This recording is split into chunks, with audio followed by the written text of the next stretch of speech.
안녕하십니까. 자, 땅짓고가 저희 신년 특집으로 지금 오늘 이제 7번째 손님으로 권대중 명지대 부동산학과 교수님을 좀 모셔봤습니다.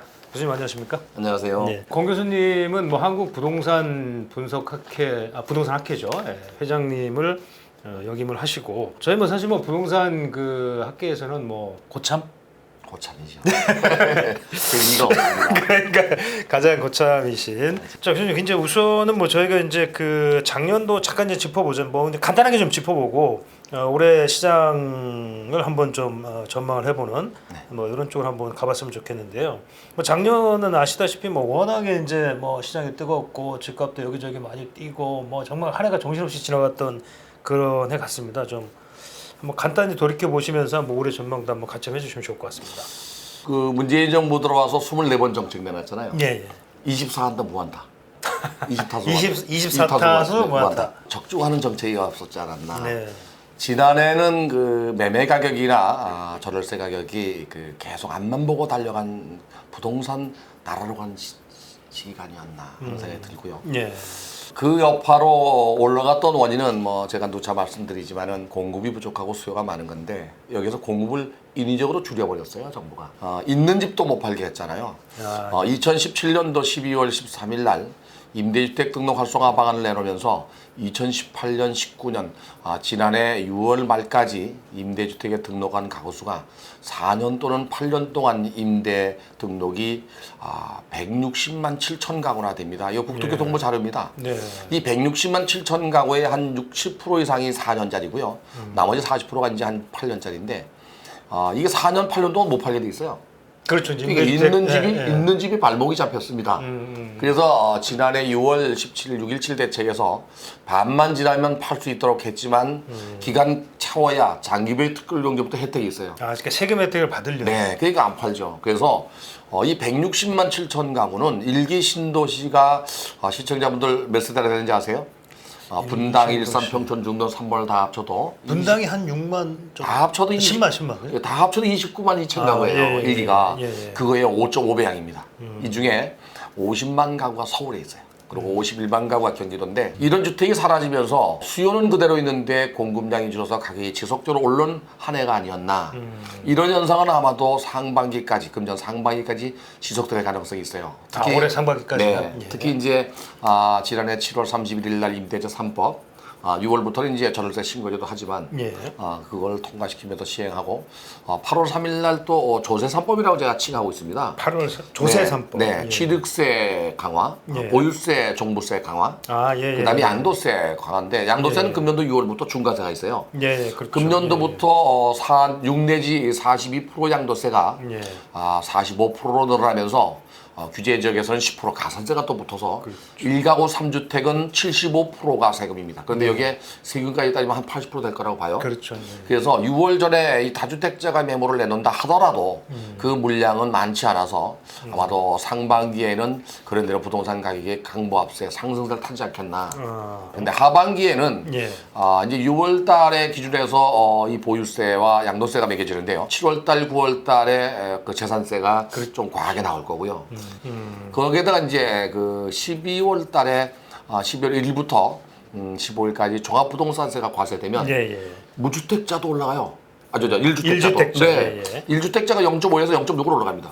거기다가 이제 그 고가주택의 개념이 미리 제가 말씀드리지만 2005년도 5월 달에 노무현 정부 당시에 이게 부자세를 매겼던 거예요. 그래서 일종의 부유세 뭐. 가구별 합산으로 6억 원 이상이었는데 2009년도에 MB 정부가 이거를 1가구 1주택은 9억 원, 1가구 다주택은 6억 원 이렇게 분리했죠. 그렇죠. 12년이 지난 지금도 9억입니다. 주택 가격이 얼마나 많이 올랐습니까? 지금 종합부동산세 해당자가 뭐 수십만 명이라 하더라도 정부가 볼 때는 얼마 안 된다고 보는 거예요. 1%라고 항상 얘기하죠.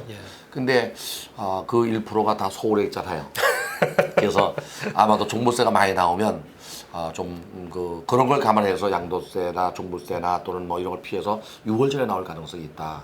그래도 하반기에는 그래서 보합세는 유지하겠지만 상승 여력은 좀 잃지 않겠나. 네, 그런 생각이 들고요. 금년도 상반기에는 상고 하 보합으로 가지 않겠나. 그러니까 올해는 상반기에 오르는 상고, 하반기는 보합세로 가는 강보합세부터. 강보합. 네. 왜 한 번 오른 가격은 안 떨어져요. 대표님 10억짜리가 20억 되면 10억에 팔래요. 근데 이제 대통령님께서는 원점으로 돌리겠다 그랬잖아요. 네. 왜 안 되냐면 부동산 가격은 앞만 보고 달립니다. 그리고 완전히 경제가 망가지거나 문제가 발생하지 않으면 이게 얼마짜린데라는 생각을 해요. 원가를 생각하니까. 네, 그래서 안 내려와요. 왜냐면 내 집을 팔고 그 집을 살 수 있어야 되는데 남도 네. 안 내리면 나도 안 내리거든요. 그래서 서민들은 점점 어렵잖아요, 이게. 네. 무주택자가 집을 사기가 너무 어려워서 연끌 얘기도 나오고 내년도를 미리 예측한다 그러면 2022년 네, 그러니까. 2022년도 하반기부터 2023년도에는 변수가 있을 수 있어요. 자, 160만 7천 가구 중에서 4년 임대가 끝나는 기간이에요. 아, 이게 이제 시주에 나올 거란 말이죠. 이게 그런 2022년부터 시작이 년도부터 된다. 나와요. 하반기부터. 18년도에 등록한 건 2022년도에 나와요. 아, 그렇죠. 4년이니까. 네, 그리고 19년도는 2023년도에 나오는데 네, 네, 2023년도 계획이 차질이 없다면 네.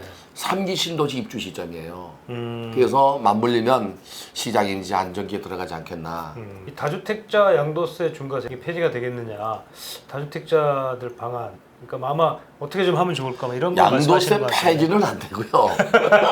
보유세 아무리 중과세를 어려도 폐지하는. 미국도 양도세는 조금 네, 있습니다. 네, 예, 네. 중과가 폐지되느냐 이게 무슨 네. 얘기냐면 두 가지입니다. 6월 1일부터는 지금 규제 지역에서 조정 대상 지역에 이상되는 지역에서는요, 1가구 1주택은 52% 가산세가 10% 붙잖아요. 예. 근데서 55%가 붙습니다. 네, 네. 올해부터 양도세 최고 세율이 42%에서 작년에 그렇죠. 45로 올라갔어요. 예. 55%가 오르고 또 1가구 2주택은 65%인데 여기에 가산세 10%가 더 있어요. 그래서 정부가 이 가산세를 연장할 가능성은 있어요. 아, 지금대로 그냥 65% 55% 물리는 거죠. 네네네. 그럴 가능성은 있지만 일반 세율로 돌리는 것 자체도 쉽지 않아요. 이번 정부의 정책과 방향이 다르거든. 그 결국 중과세 폐지는 어렵다 이렇게 보시는 거네요. 그렇죠. 저는 네. 폐지는 어렵고요. 이번 정부가 자본이득을 인정하지 않기 때문에 문제입니다. 네.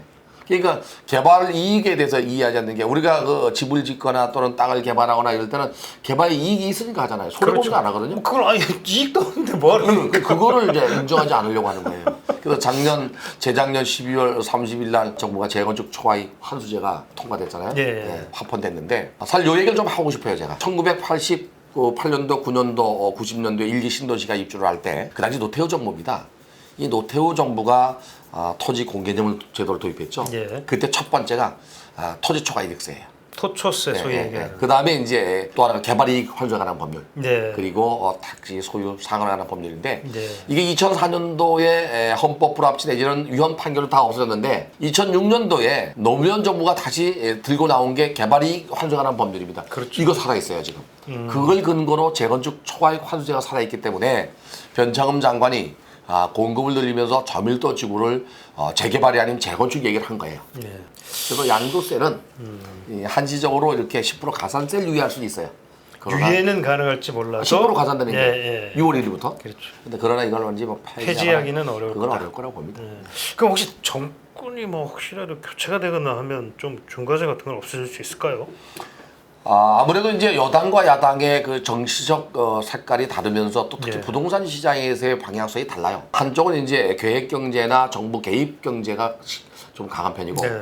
또 야당 쪽은 시장 경제의 자본주의를 택하고 있기 때문에 현재죠. 현재 네, 기준에 이제 여당. 정권을 잡았을 때 어떻게 또 변할지도 몰라요. 봄, 여름, 가을, 겨울 다 다르잖아요, 날씨가. 근데 만약에 이 빈부격차가 심해지거나 또는 서민들의 살기 어려워진다면 예. 좀 강화시킬 가능성도 없잖아 있어요. 그래서 제가 볼 때에는 정권이 바뀌면 지금보다는 좀 더 덜 강화하지 않겠다는 생각은 들어요. 예. 왜? 이전에 그 집권했을 때 그랬거든요. 이 지금 그 국민의힘이죠. 집권했을 때에는 부동산 시장은 오히려 경제가 안 좋아서 풀었어요. 그렇죠. 근데 그거는 시장을 살리기 위해서 풀었던 거예요. 2007년도, 8년도 서프라임 모기진, 또 리만 브러스 사태, 또는 2009년도 영국발 금융위기, 2010년, 11년 유럽발 금융위기, 이것 때문에 대외 경제의 불확실성이 국내 경제가 어려운 데다가 우리가 그 2009년도에 어떤 일이 벌어졌냐면요. 예.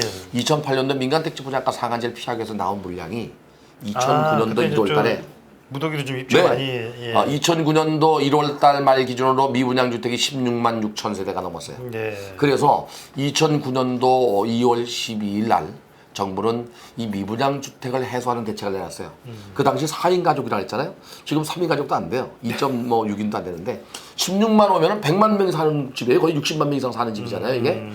예, 그 미분양 주택을 해소하기 위해서 잠겨 있는 그 경제를 돌리기 위해서 이 2월 12일부터 그해 연말까지 미분양 주택을 사는 경우에 취득세 50% 감면과 양도세 5년간 면제 혜택을 줘서 네. 많이 소진했잖아요.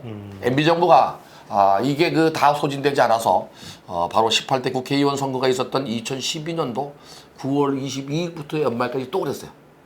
이때는 시장이 침체됐기 때문에 그렇죠. 바로 이어서 18대 국회의원 대통령이 된 박근혜 정부가 시장을 살려야 경제를 살린다는 소위 말하는 부동산 시장의 불쏘시개로 경제를 살리겠다는 마음 때문에 네. 주택시장 정상화가 자꾸 나왔던 거고 지금은 코로나 사태로 경제가 어려운데 경제 살릴 수 있는 방법은 없어요. 그러나 이번 정부의 정책 방향이 불로소득을 인정하지 않고 양극화 해소이기 때문에 쉽게 이렇게 완화하지는 않을 거라고 봐요. 네. 사실은 그 도심지의 주택 공급을 늘릴 수 있는 방법은요, 정비 사업을 늘려야 합니다. 그러니까 저도 지금 그 말씀을 좀 여쭤보고 제가 싶은데 여기서 꼭 한마디 하고 싶은 게요. 이번 정부가 도시 재생 사업이라고 추진하는 것은 잘못된 그 개념이에요. 도시 재생. 네. 이번 정부는 도시재생 뉴딜 정책 그러면서 마을 만들기 사업을만 가잖아요. 제가 흔히 표현하는 저 새마을 운동이다. 네. 현대판 새마을 근데 운동. 이거는 도시 재생 사업은 분명하게 저는 뭐 제 소신에 불편함이 없어요. 정말로 분명하게 주민들이 중심이 되고 그들이 원하는 바로 그들이 끌고 가는 사업이어야 돼요. 그들이 사는 환경을 바꿔주는 거지 남이 사는 환경을 바꾸는 게 아니에요. 근데 지금까지의 재건축 재개발은 재정착률이 25%도 안 되거든요. 뭐 액자 하나 걸고 또 뭐 계단에 간판 바꾸고 그건 아니라고 생각해요. 벽화 그래서 칠하고 그들에게 정말로 수익도 연결되고 사람이 찾아오는 마을 활기차게 돌아가고 상동감 있는 마을을 만들려면 그들이 참여해야 돼요. 근데 지금은 아까 말씀하신 것처럼 주민들 의견도 거의 사실은 수렴이 안 된 그래서 상태로 문제죠. 네.